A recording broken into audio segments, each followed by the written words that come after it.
Cawapres Pemilu 2024 Mahfud MD menegaskan putusan MK soal perubahan ambang batas parlemen 4% diberlakukan di Pemilu 2029 mendatang. Di Pemilu 2024, partai politik yang suaranya di bawah 4% tetap tidak akan lolos ke Senayan.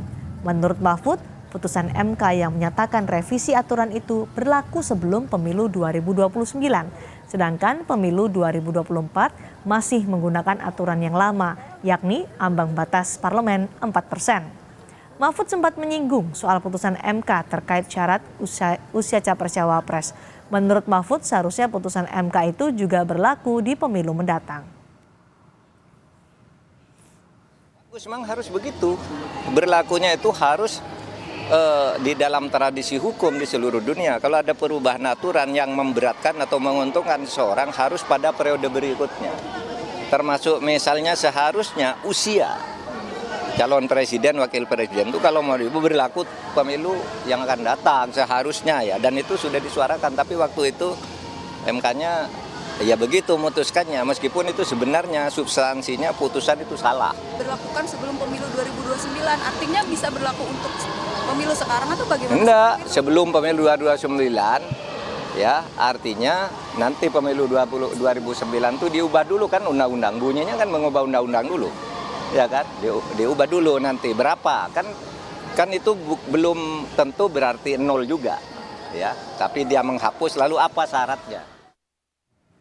Partai Solidaritas Indonesia menyambut gembira putusan MK terkait revisi ambang batas parlemen di Undang-Undang Pemilu. Politisi PSI Adi Armando menyebut angka ideal ambang batas parlemen adalah 2,5%.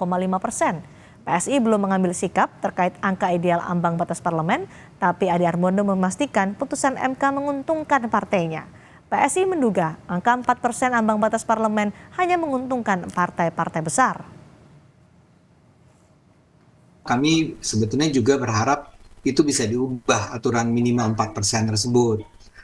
Karena itu menghambat, ya contohnya PSI lah 2019, saya nggak tahu 2024 ini kami akhirnya tidak jadi masuk ke DPR walaupun beberapa kandidat kami memiliki suara yang sangat tinggi ya, hanya karena terhalang oleh aturan 4% tersebut.